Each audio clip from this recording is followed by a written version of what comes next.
दो best friend जिनको relationship में कभी भी कोई सिंसियर पार्टनर नहीं मिल सका, जिनको रिलेशनशिप में हमेशा धोखा ही मिला। इन दोनों की दोस्ती कैसे मोहब्बत में बदली, कैसे इन्होंने जाना कि हम दोनों एक दूसरे के लिए बनाए गए हैं। तो चलिए देखते हैं इस स्टोरी में। मूवी के बिगनिंग सीन में हम किम नाम की एक वेदर रिपोर्टर को देखते हैं, जो कि अपनी ब्यूटी की वजह से बहुत फेमस होती है। उसका काम जिन नामी डायरेक्टर को पसंद आ जाता है और वो उसे स्टूडियो के अंदर जॉब दिलवा देते हैं।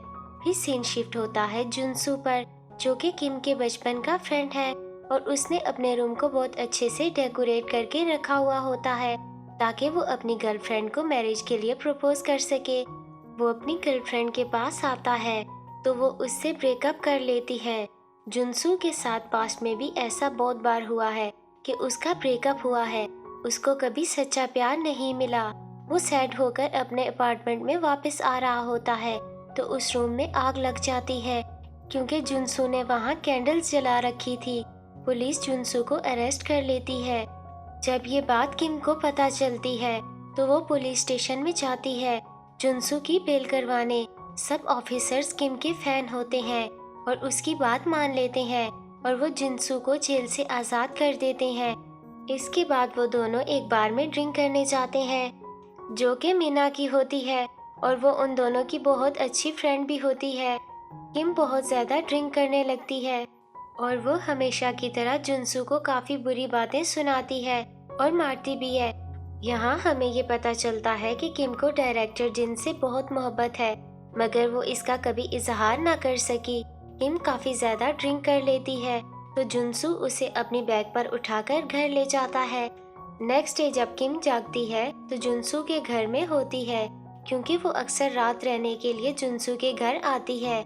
फिर वो दोनों ब्रेकफास्ट करते हैं और बाहर जाते हैं, जहाँ जुनसू उसे कहता है कि तुम मुझसे शादी क्यों नहीं कर लेती, जिस पर वो कहती है कि तुम सिर्फ मर्द की तरह दिखते हो, मगर तुम में मर्दों वाली कोई बात नहीं है, ना तुम अमीर हो और ना ही तुम हैंडसम। फिर मीना के बार में जाते हैं। यहाँ हम देखते हैं कि मीना जे के साथ रिलेशनशिप में है।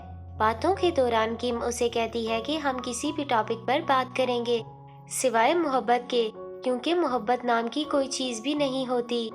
नेक्स्ट डे किम अपनी जॉब पर आती है, जहाँ हम देखते हैं कि वो और डायरेक्टर जिन बहुत करीब होते जा रहे हैं। इधर जुनसू भी अपनी जॉब पर आता है। वो एक स्कूल टीचर होता है। यहाँ उसे एंड्रयू की कॉल आती है, जो कि उसके साथ आर्मी ट्रेनिंग किया करता था, मगर वो उसकी कॉल कट कर देता है। रात हो जाती है तो जिन किम को डिनर के लिए इनविटेशन देता है, तो वो जुनसू के साथ डिनर करने के बजाय जिन के साथ डिनर करने के लिए एग्री हो जाती है। यहाँ जुनसू बेचारा जे के साथ एक बार में जाता है। जे को किसी काम से जाना पड़ता है तो जुनसू वहाँ अकेला रह जाता है। तो एक लड़की जुनसू में इंटरेस्ट लेने लगती है, जिसका नाम ही होता है।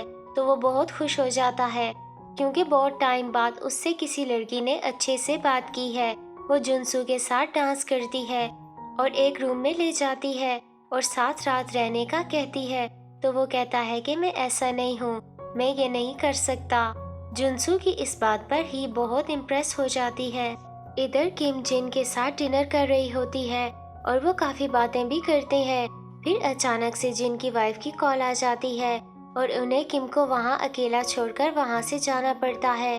जिन के जाने के बाद किम को पास्ट की यादें आती हैं कि कैसे जिन ने उसे प्रमोशन दिलवाई और हर जगह उसका साथ दिया। जिन के सपोर्टिव होने की वजह से किम को जिन से मोहब्बत हो गई थी। नेक्स्ट डे किम जुनसू से कहती है कि मैं और जिन बहुत जल्द एक हो जाएंगे, जिस पर जुनसू कहता है कि वो तुमसे प्यार नहीं करते, तुम जबरदस्ती उनके पीछे पड़ी हो। किम अब अपनी जॉब पर जाती है और वो रिपोर्टिंग करने लगती है। तो सीनियर्स उसे कहते हैं कि तुमने आज इतनी शॉर्ट ड्रेस क्यों पहनी है, तुम एक रिपोर्टर हो ना कि मॉडल। कुछ देर में जिन को अपने सीईओ से पता चलता है कि किम किसी मैरिड आदमी के साथ रिलेशनशिप में है, जिससे किम की जॉब और करियर दोनों को खतरा है।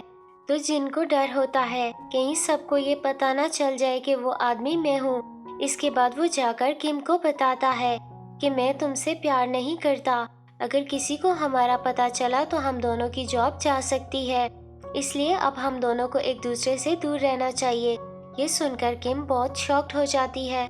जुनसू इधर अपनी न्यू गर्लफ्रेंड ही के साथ बाहर आता है और कुछ खा रहा होता है, तो अचानक से वहाँ ही का एक्स बॉयफ्रेंड आता है और ही को जबरदस्ती अपने साथ ले जाता है।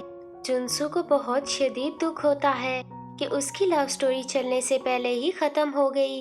किम और जुनसू दोनों बहुत ही सैड हालत में मीना की बार में आकर ड्रिंक करने लगते हैं, जहाँ जुनसू उसे कहता है कि तुम जिन को भूल क्यों नहीं जाती, वो तुमसे प्यार नहीं करता, क्यों तुम उसके पीछे जबरदस्ती पड़ी हो, तुम्हारी जॉब भी जा सकती है। और कहता है क्या मैं और तुम एक नहीं हो सकते, क्योंकि मुझसे ज्यादा तुम्हारा कोई भी ख्याल नहीं रख सकता, क्योंकि मैं तुम्हें 18 साल से प्यार करता हूँ और तुम्हें बचपन से जानता हूँ। फिर सीन पास्ट में चला जाता है, जहाँ हम किम और जुनसू को देखते हैं। वो किम को बचपन से ही प्यार करता था और उसकी हर बात मानता था, मगर किम उसे हमेशा से इग्नोर किया करती थी और वो कहती थी कि तुम में मर्दों वाली बात नहीं, तुम हॉट नहीं हो।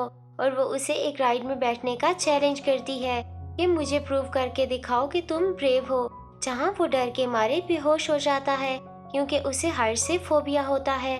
फिर हम प्रेजेंट में देखते हैं, जहाँ जुनसू उसे कहता है कि मैं तुम्हें अपना बना के ही दम लूंगा और वो किम को किस कर देता है। नेक्स्ट डे किम जुनसू के पेरेंट्स को मॉम और डैड कहकर बुलाने लगती है और वो जुनसू के साथ भी बहुत अच्छे से बिहेव करने लगती है। तो जुनसू के पेरेंट्स काफी हैरान हो जाते हैं कि इसे अचानक से क्या हो गया है। ब्रेकफास्ट के बाद वो दोनों बाहर जाते हैं, जहाँ जुनसू को लगता है कि किम ये सब उसका दिल रखने के लिए कर रही है, क्योंकि वो उससे प्यार नहीं करती। किम वहाँ से जिन के पास जाता है और उससे रिक्वेस्ट करता है कि आज के बाद किम से ना मिलना, क्योंकि वो आपकी वजह से बहुत परेशान रहती है। कुछ दिन बाद जुनसू अपनी जॉब पर आता है, तो ही उसके स्कूल में एज अ न्यू टीचर की जॉब पर आती है, जिसे देख वो बहुत हैरान रह जाता है। एक दिन जुनसू और किम कहीं घूमने जाते हैं और उन्हें अचानक वहाँ एंड्रयू मिल जाता है, जिसे देखकर जुनसू काफी घबरा जाता है।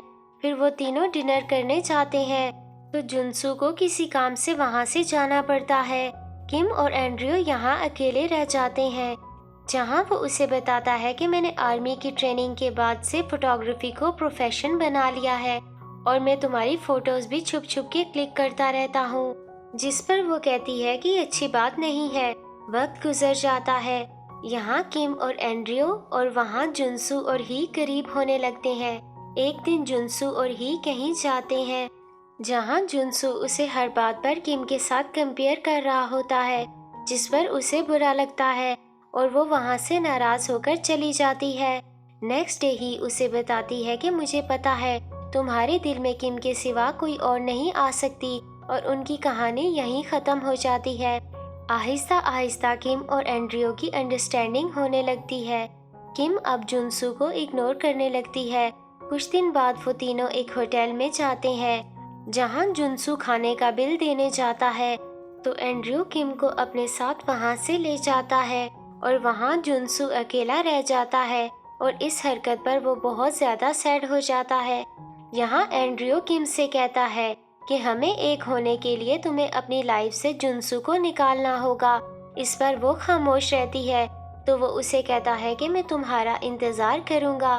फिर एंड्रयू उसे ड्रॉप करने जाता है, जहाँ जुनसू पहले से मौजूद होता है और वो किम से कहता है तुम्हें सच्चे प्यार की कोई कदर नहीं, मैंने तुम्हें बचपन से प्यार किया है, तुम्हारी हर बात मानी है, तुमने मुझे हमेशा हर्ट किया है। जिस पर वो कहती है क्या मैंने कहा था कि मुझसे प्यार करो, और कहती है कि अब मुझसे कभी ना मिलना। ये कहकर वो वहाँ से जाने लगती है। ये सुनकर जुनसू रोता हुआ चला जाता है। किम को भी काफी बुरा लगता है, क्यों उसने जुनसू को ऐसा कहा। नेक्स्ट डे वो एंड्रयू से मिलने जाती है और उसे कहती है कि मैंने बहुत सोचा है, हम एक नहीं हो सकते, मगर हम अच्छे फ्रेंड बन सकते हैं। किम अपनी जॉब पर आती है, तो जिन और उसकी फोटोज लीक हो चुकी होती हैं। सारा इल्जाम जिन खुद पर ले लेते हैं और सीईओ से कहते हैं कि किम की कोई गलती नहीं है, लेकिन फिर भी किम को जॉब से निकाल दिया जाता है और उसकी बहुत इंसल्ट की जाती है।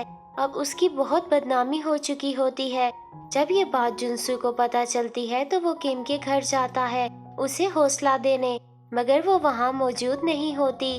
वो अपनी मॉम के घर आ जाती है, जहाँ उसकी मॉम उसे कहती हैं कि तुम्हें अपना ख्याल रखना होगा क्योंकि अब तुम बड़ी हो गई हो, और कहती हैं कि गलतियाँ सबसे होती हैं, और उसे मजीद बताती हैं कि तुम्हारे डैड भी जुनसू की तरह थे, सिंपल, केयरिंग और लविंग। कुछ दिन बाद जुनसू अपने पेरेंट्स के साथ ब्रेकफास्ट कर रहा होता है, जहाँ वो उसे कहते हैं कि असल में तुम्हारी गलती है कि तुम इतने साल किम के साथ रहे और एक लड़की की फीलिंग्स को ना जान पाए, और तुमने खुद को भी बिल्कुल नहीं बदला। यहाँ किम पैकिंग कर रही होती है क्योंकि वो कंट्री छोड़कर यूरोप जा रही होती है। वो जुनसू की फोटोज देखकर काफी इमोशनल हो जाती है। जुनसू स्कूल आकर बच्चों को अपनी लव स्टोरी सुनाता है, तो वो सब कहते हैं कि जाएं आप उसे रोकें और अपना बनाएं, क्योंकि अगर वो चली गई तो आप हमेशा के लिए पछताएंगे। ये सुनते ही वो भागकर किम को रोकने के लिए जाता है। किम टैक्सी में बैठकर जा रही होती है, तो जुनसू आगे जाकर उसे रोक लेता है। किम को साथ लेकर पार्क में जाता है और उसी राइड पर बैठता है जिस पर वो बचपन में बैठा था, ताकि वो उसे प्रूव कर सके कि वो उसकी खातिर सब कुछ कर सकता है। जुनसू को हाइट का फोबिया होते हुए भी वो उसकी खातिर राइड पर बैठ जाता है। किसी न किसी तरह वो ये राइड पूरी कर लेता है, पर जब वो नीचे उतरता है तो चकराकर बेहोश हो जाता है। जब उसे होश आता है तो वो हॉस्पिटल में एडमिट होता है। किम उसके पास होती है। किम भी उसे सच्चे दिल से प्यार करने लगती है। दोनों एक हो जाते हैं और बहुत प्यार से रहने लगते हैं, और यहाँ मूवी की हैप्पी एंडिंग हो जाती है।